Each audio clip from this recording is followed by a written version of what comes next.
ಲಿಂಗವನ್ನು ನೋಡುವ ಪ್ರಕಾರಕ್ಕೆ ಕೆಲವು ಮಾತುಗಳು ಸನತ್ಕುಮಾರ ಸಂಹಿತೆ ಆಗಲಿ ಶಿವಪುರಾಣ ಆಗಲಿ ಕೊಟ್ಟಿರೋ ಮಾತುಗಳು. ಈಶ್ವರಂಚೈವ ಲಿಂಗಂಚ ದೃಷ್ಟ ಪಾಪೈಹಿ ಪ್ರಮುಚ್ಯತೆ ಅಂತ. ಶಿವರಾತ್ರಿ ಅಂದಾಗಲಿ ಉಳಿದ ದಿನಗಳಲ್ಲಿ ಆಗಲಿ ನಾವು ಎಲ್ಲಿ ಲಿಂಗ ಇದೆ ಅಲ್ಲಿ ಹೋಗಿ, ಹೆಚ್ಚಿನವರಿಗೆಲ್ಲ ಉದಾಸೀನ ಅಂತ ಕೇಳಿದರೆ ದೇವರು ನಮ್ಮನ್ನು ನೋಡುತ್ತಾನೆ, ನಾವು ಹೋಗದಿದ್ದರೆ ಪರವಾಗಿಲ್ಲ ಅಂತ. ನಾವು ಪ್ರತಿಷ್ಠೆ ಮಾಡಿದ ದೇವರುಗಳ ದರ್ಶನವನ್ನು ಮಾಡಲೇಬೇಕೆನ್ನುವುದು ನಮ್ಮ ಇರಾದೆ. ನಮಗೆ ದೇವರು ಕಾಣದಿದ್ದರೂ ನಾವು ದೇವರಿಗೆ ಕಾಣುತ್ತೇವೆ ಅಂತೇಳಿ ಮನೆಯಲ್ಲಿ ಕೂತ್ಕೊಳ್ಳದೆ ಸ್ಥಾನಕ್ಕೆ ಕ್ಷೇತ್ರಕ್ಕೆ ಹೋಗುವುದು ಒಳ್ಳೆಯದು. ಅಲ್ಲಿ ಹೋದರೂ ಜನರ ಜಂಗುಳಿಯೇ, ಉಳಿದವರ ಮಂಡೇ ನೋಡಬೇಕು ಹೇಳಿಕೊಳ್ಳುವವರು ಇದ್ದಾರೆ ಕೆಲವೊಮ್ಮೆ. ಹಾಗಾಗಿ ಅದರ ಬದಲಿಗೆ ಕ್ಷೇತ್ರದಲ್ಲಿ ಹೋದರೆ ಒಂದೊಮ್ಮೆ ಒಂದು ಚೂರಾದರೂ ಲಿಂಗದ ಮೇಲೆ ನಮ್ಮ ಕಣ್ಣು ಹಾಯಿಸಲಿಕ್ಕೆ ಬರುತ್ತೆ ಅನ್ನೋ ನೆಲೆಯಲ್ಲಿ ಈಶ್ವರಂಚೈವ ದೃಷ್ಟ್ವಾಚ ಈದೃಶಂಚೈವ ಲಿಂಗಂಚ ದೃಷ್ಟ ಪಾಪೈಹಿ ಪ್ರಮುಚ್ಯತೆ ಮತ್ತು ಸುಖಂ ಸಂವರ್ಧತೆ ಪುಂಸಾಂ ಶುಕ್ಲಭಕ್ಷೇತಾಶಿಸ್. ಎರಡು ಲಾಭವನ್ನು ಹೇಳುತ್ತಾರೆ ಲಿಂಗವನ್ನು ಕಾಣುವ ಮೂಲಕ. ಅಂದರೆ ಪ್ರತಿಷ್ಠೆ ಮಾಡಿದ ಪ್ರತೀಕದ ದರ್ಶನ. ಈಗ ಲಿಂಗದಲ್ಲಿ ದೇವರು ಎನ್ನುವುದು ಸತ್ಯ, ದೇವರು ಯಾರಿಗೂ ಕಾಣುವುದಿಲ್ಲ. ಕಾಣದ ಲಿಂಗಕ್ಕೆ ಕೈ ಮುಗಿದು ಏನು ಕೆಲಸ ಅಂತ ಕೇಳುತ್ತಾರೆ. ನಾವಿವತ್ತು ಅಪ್ಪಮ್ಮನ ಫೋಟೋ ಹಚ್ಚಿ ಕೈ ಮುಗಿಯುವುದಿಲ್ವ? ಅವರ ಹತ್ತಿರ ಕೆಲವೆಲ್ಲ ಅವರ ಹತ್ರ ಮಾತಾಡಿ ಹೋಗ್ಲಿಕ್ಕುಂಟು, ಒಂದು ಅರ್ಧ ಗಂಟೆ ಕಾಲು ಗಂಟೆ ಎಲ್ಲ ಹಾಗೆ ಹೀಗೆ ಅಂತ. ಅವರ ದುಡ್ಡೆಲ್ಲ ಕೊಳ್ಳೆ ಹೊಡಿತಿರ್ತಾರೆ, ಹಾಗಾಗಿ ಇಂತಿರುವ.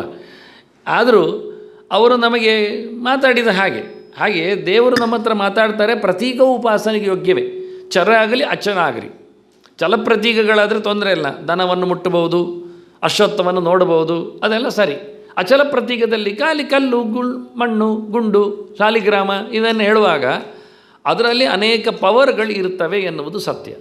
ಆದ್ದರಿಂದ ಕ್ಷೇತ್ರದಲ್ಲಿ ನೆಲೆಗೊಂಡಿರತಕ್ಕ ಲಿಂಗವನ್ನು ಕಾಣುವುದರಿಂದಲೇ, ಖಾಲಿ ಪ್ರತೀಕದ ದರ್ಶನದಿಂದಲೇ ಅದರಲ್ಲಿ ಪ್ರತಿಷ್ಠೆ ಆಗಿರ್ತದೆ, ನ್ಯಾಸ ಆಗಿರ್ತದೆ, ಪೂಜೆ ಆಗಿರ್ತದೆ, ಜಪ ಆಗಿರ್ತದೆ, ಅಭಿಷೇಕ ಆಗಿರ್ತದೆ.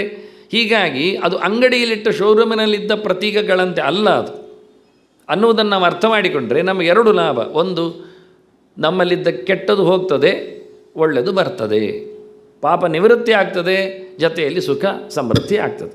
ಅದರಿಂದ ಸುಖವಾಗಲಿ ಎನ್ನುವ ದೃಷ್ಟಿಯಿಂದ, ತಪ್ಪು ಹೋಗಲಿ ಎನ್ನುವ ನೆಲೆಯಲ್ಲಿ ಪ್ರತೀಕಗಳ ಅಲ್ಲಿ ಯಾವುದು ಅಂತ ಆಗಲಿಲ್ಲ. ಈದೃಶಂ ಚೈವ ಲಿಂಗಂಚ, ಕಳೆದ ಬಾರಿ ಹೇಳಿದ್ದೇನೆ, ಲಿಂಗ ಅಂದರೆ ಲೀನಂಗ ಅಮಯತಿಯಿಂದ ಎಲ್ಲವೂ ಪ್ರತೀಕಗಳನ್ನು ಲಿಂಗ ಅಂತ ಶಬ್ದದಿಂದ ಕರೀತಾರೆ, ದೇವರ ದಯೆ ಆಗುತ್ತೆ ಅಂತ.